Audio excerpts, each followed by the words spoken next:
आज अगर हम अध्ययन करते, पुराने इतिहास का अध्ययन करते हम,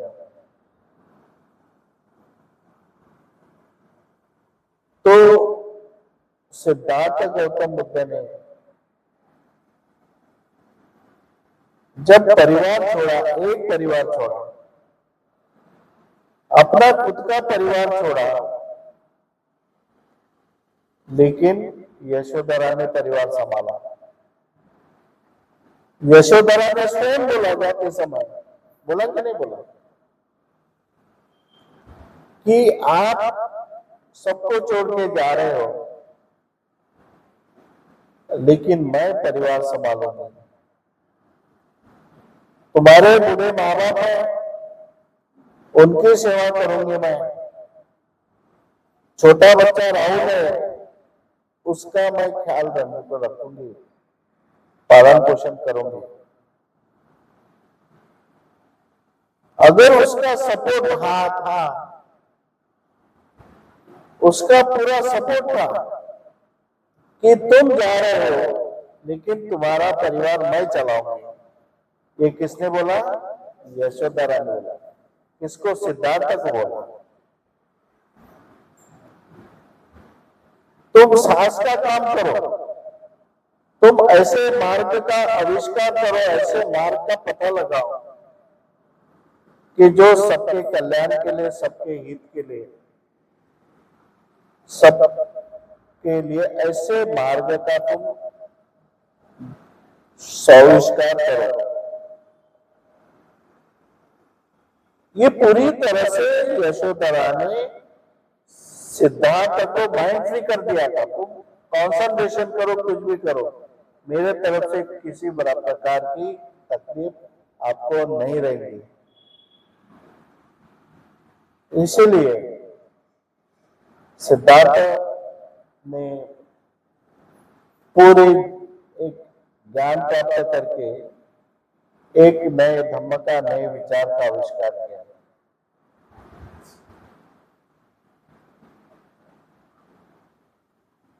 देखो, एक ऐसी घटनाएं कैसी बदलती रहती है। हमारे विरोधक के दांव कितने गहरे हैं कि हमारे समझ में नहीं आता। जो अंदर से जो दांव चलते हैं वो समझ में नहीं आता। सिद्धार्थ गौतम ने किसके विरोध में पहला संघर्ष किया? किसके विरोध में संघर्ष किया पहले?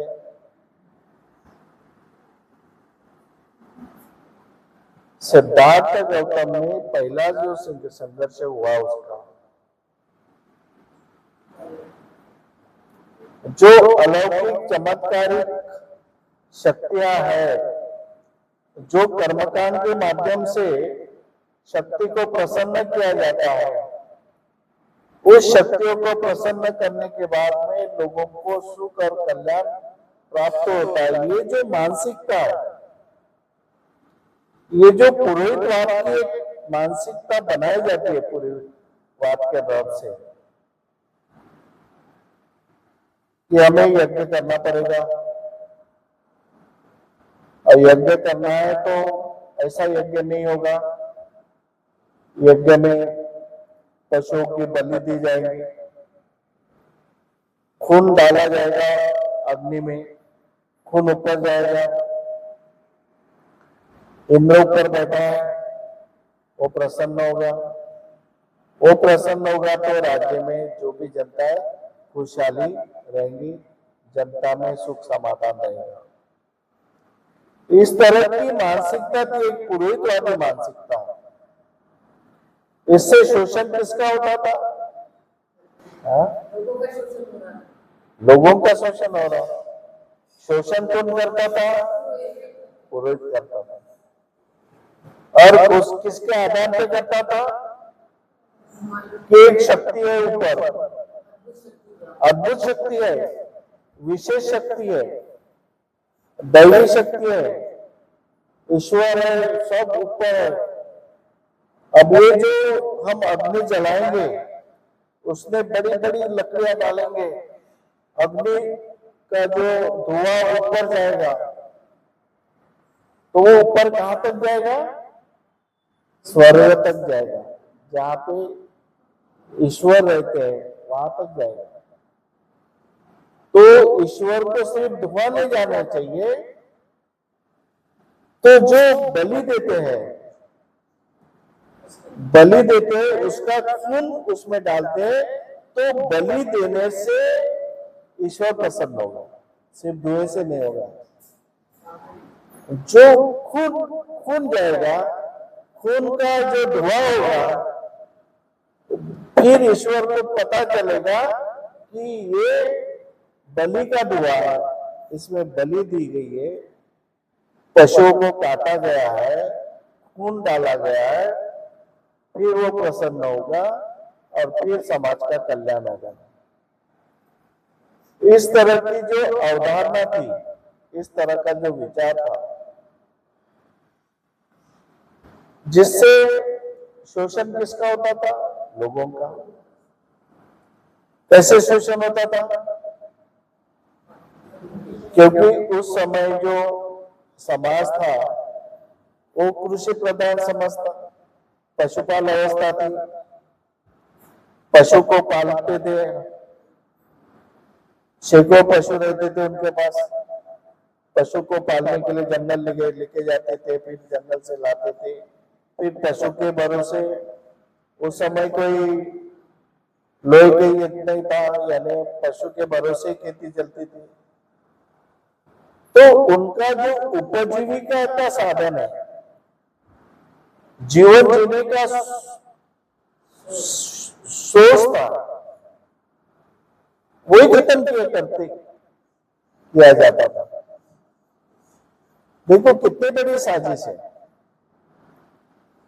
तुम्हारे जीवन जीने का अगर सोर्स है, जीवन जीने का तुम्हारा जो आधार है, वो मैंने खत्म कर दिया, तुम कैसे जियोगे? तुम जियोगे कैसे? तुम्हारा जीवन का आधार ही मैंने खत्म कर दिया। जिस बेटे के ऊपर माँ बाप आशा लेके बैठे हैं, उसको बचपन से बड़ा करते हैं, स्कूल भेजते हैं, क्लासेस लगाते हैं, ट्यूशन लगाते हैं, एक उसके पीछे आशा रहती है कि मेरा बेटा काम करेगा, नौकरी मिलेगी, तो मुझे कुछ सुख मिलेगा और बेटे को भी सुख मिलेगा, उसका परिवार अच्छा चलेगा। आदमी आशा पे जीता है उसकी।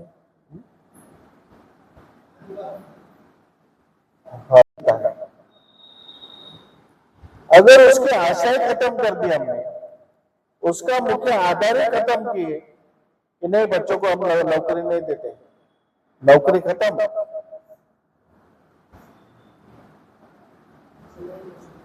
हाँ? उसका जो मेन जीने का मकसद है, जीने का आधार है, वो सोच खत्म कर दिए, तो उसके जीवन का, आगे का जीवन का क्या होगा? वो लाचार बनेगा, गुलाम बनेगा,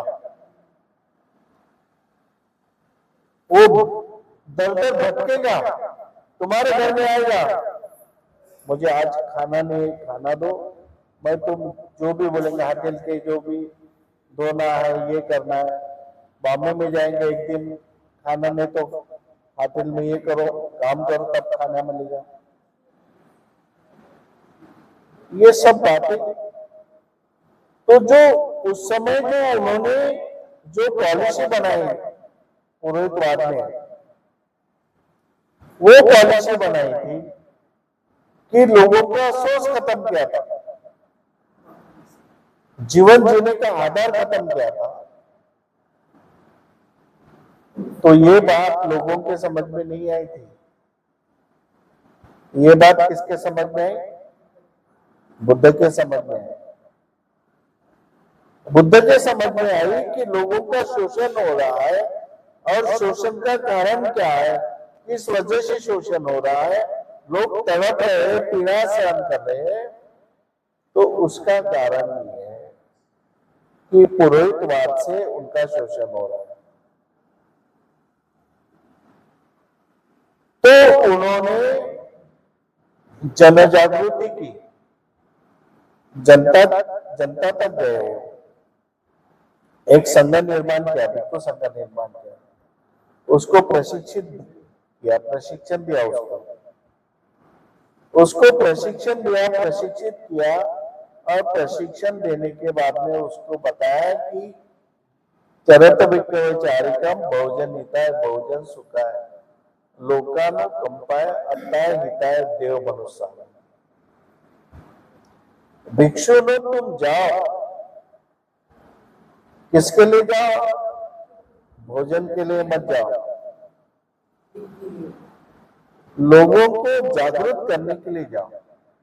लोग पीड़ित हैं, दुख सहन कर रहे, क्यों दुख सहन कर रहे? अन्याय की वजह, अज्ञान की वजह से, उनको समझ में नहीं आ रहा, उनको समझ में नहीं आ रहा, अज्ञानता की वजह से लोग दुखी है। तुम जाओ और उनको समझाओ, उनकी जागृति करो, उनका शोषण कौन कर रहा है, कैसे शोषण हो रहा है और शोषण को कैसे रोक सकते हैं, ये बातें तुम जाके लोगों को बताओ। तो लोगों तक गए, जन जागृति किया, फिर लोगों ने संघर्ष किया कि यज्ञ में हम प्राणी नहीं देंगे, यज्ञ करना है तो करो, लेकिन हमारे प्राणी हम नहीं देंगे। बहुत बड़ा लोगों ने संघर्ष किया, बलि प्रथा के विरुद्ध में संघर्ष किया और उनको यज्ञ बंद करना पड़ा। लोगों ने संघर्ष किया। इसी तरह से बुद्ध ने काम किया, अपने समाज का देखा, लोगों का देखा, कल्याण लोगों का हित का देखा, लोगों के लिए जिए। अपने लिए तो उन्होंने अपना परिवार को सेटअप किया, लेकिन पूरा जीवन और लोगों के लिए जिए, और उससे लोगों की समस्या दूर हो गए, समस्या मुक्त हो गए।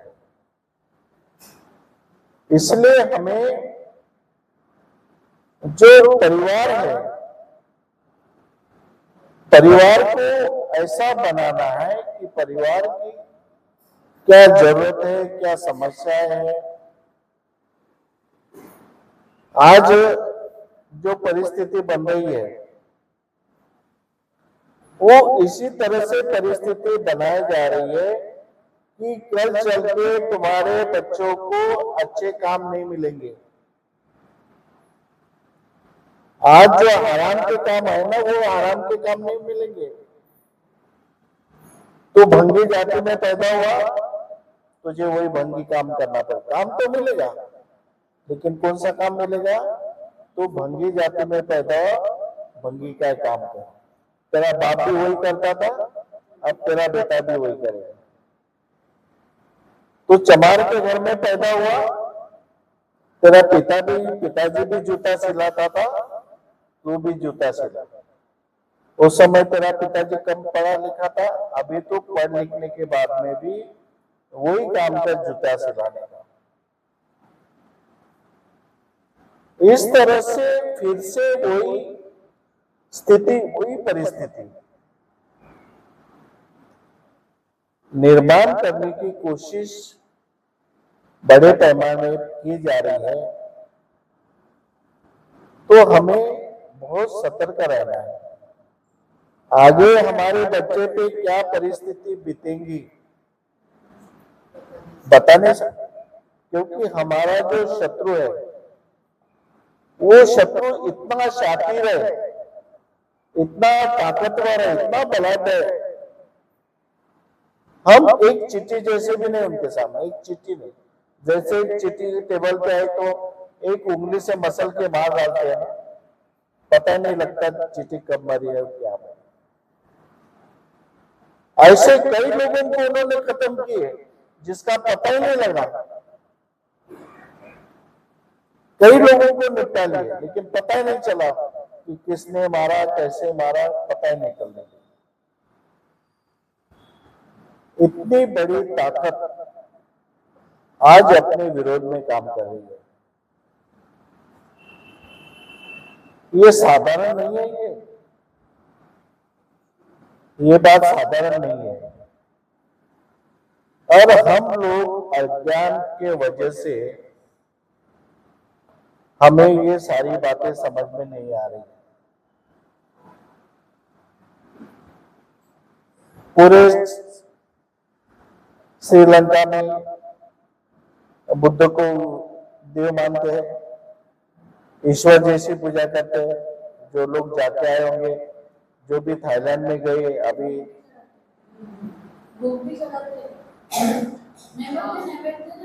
हाँ नैवेद्य पूरा पूरा हिंदू जैसा कल्चर।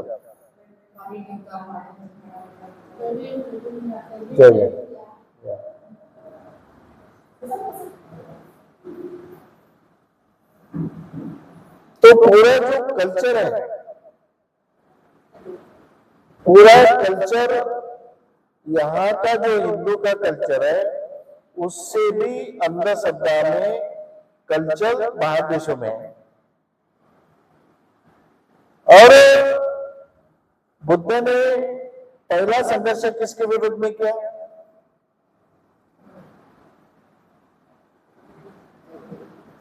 पहला संघर्ष किसके विरुद्ध में किया? अंधश्रद्धा के विरुद्ध में किया ना, पुरोहितवाद के विरुद्ध में। पहला संघर्ष बुद्ध ने पुरोहितवाद के विरुद्ध में किया, जो अलौकिक है शक्ति, ये जो आज उन्होंने इतना बदलाव किया, इतना बदलाव किया कि बुद्ध को ही ईश्वर बना दिया। जिसने अलौकिक शक्ति के विरुद्ध में पहला संघर्ष किया, उसको आज ईश्वर बना दिया। उसके धर्म में पूरा कर्मकांड लगा दिया।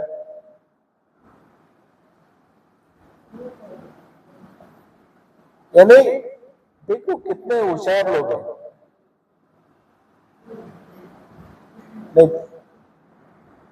कितनी होशियारी है, कितना षड्यंत्र है। और हम लोग इस षड्यंत्र को नहीं पहचान पा रहे कि ये षड्यंत्र क्या है। हम इस षड्यंत्र को नहीं पहचान पा रहे। उसके पहले भी उनका षड्यंत्र था। जिस समय उन्होंने विष्णु का पुराण लिखा, विष्णु पुराण लिखा, उस विष्णु पुराण में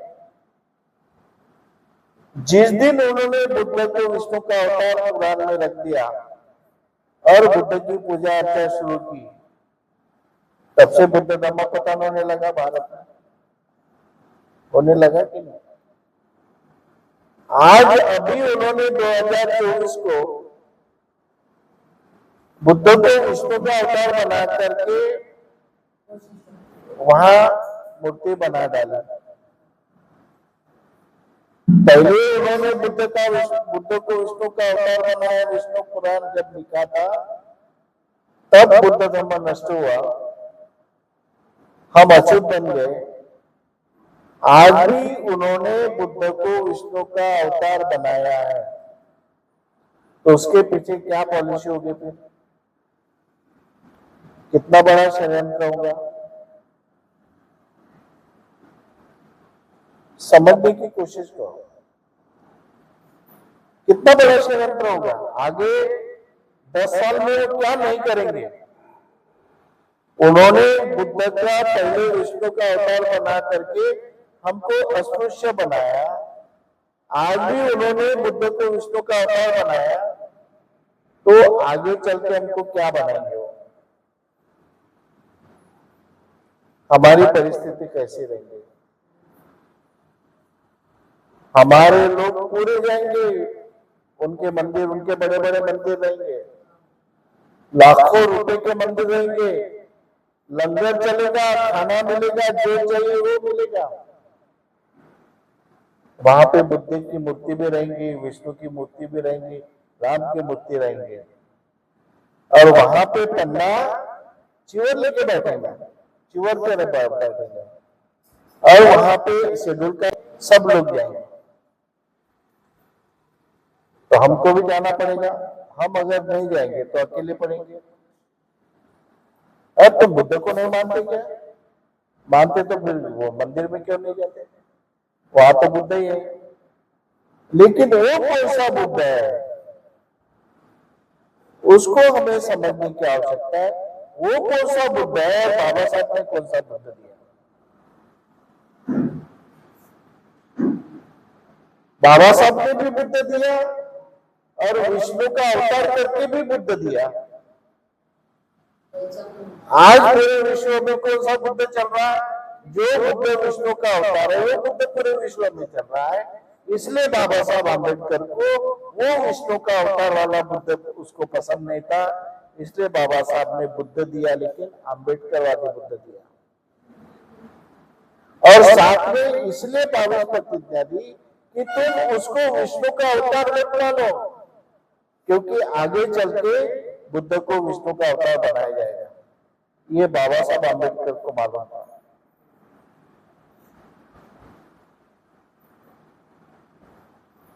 आज परिस्थिति वैसी है। आज पूरी दिवाली भी हमारा है, पोला भी हमारा है, रक्षाबंधन भी, राम भी हमारा है, ब्रह्म गणपति भी हमारा है। अरे गणपति तुम्हारा है, समझता हो कि बुद्ध को ही गणपति बोलेंगे। गण का पति यानी गणराज्य का पति यानी बुद्ध को समझना, गणराज्य का प्रमुख गणपति है। इसको अष्टविनायक भी बोलो, क्योंकि आर्य अष्टांगिक मार्ग दिया, विनय नहीं है। विनय अलग है, अष्टांगिक मार्ग अलग है। लेकिन तुम बोलते कि विनय है, तो ठीक है, तुम्हारी बात मान लिया, अष्टविनायक तुम्हारी बात सब मान लिया हमने कि वो गणेश गणपति जो भी है, महादेव शंकर सब अपना ही है। लेकिन उसका चेहरा बुद्ध का चेहरा है क्या? वो तुम बुद्ध को भला ही नाम दे सकते, लेकिन चेहरा नहीं बदला सकते। जब वो चेहरा गणपति का दिख रहा है तो बुद्ध कैसे मानेंगे हम उसको? बुद्ध कैसे मानेंगे? बुद्ध का चेहरा हाथी वाला है। बुद्ध को नाम भले तुम नहीं, गौरव बोलो, सम्यक संबुद्ध बोलो, गणेश बोलो, गणपति बोलो, तुमको जो बोलना है बोलो, लेकिन बुद्ध को ही बोलो। ऐसा बुद्ध नहीं था वो मुंडी वाला। हमको क्या बताया जा रहा है कि वो बुद्ध तुम्हारा चाहिए, गणपति तुम्हारा चाहिए, विष्णु का अवतार भी तुम्हारा चाहिए, सब तुम्हारा है। ये पॉलिसी हमें समझना चाहिए, और ये पॉलिसी बाबा साहब आम्बेडकर समझ गए थे। ये पॉलिसी बाबा साहब आम्बेडकर समझ गए थे, इसलिए बाबा साहब आम्बेडकर ने अपने को आगाह किया कि देखो बुद्ध ये विष्णु का अवतार नहीं है, और उसको हमें समझने की आवश्यकता है। तो जो ये षड्यंत्र है हमें समझना चाहिए और अपने परिवार के तरफ ध्यान देना है। तुम्हारे पे परिवार बच्चा अगर गलत काम कर रहा है उसको समझाओ, कोशिश करो। बच्चे गलत काम कर रहे, बच्चे ठीक से काम नहीं कर रहे, उसको समझाओ। लेकिन उसको अगर तुमने खुला छोड़ दिया तो और ज्यादा खराब होंगे, और ज्यादा खराब होंगे।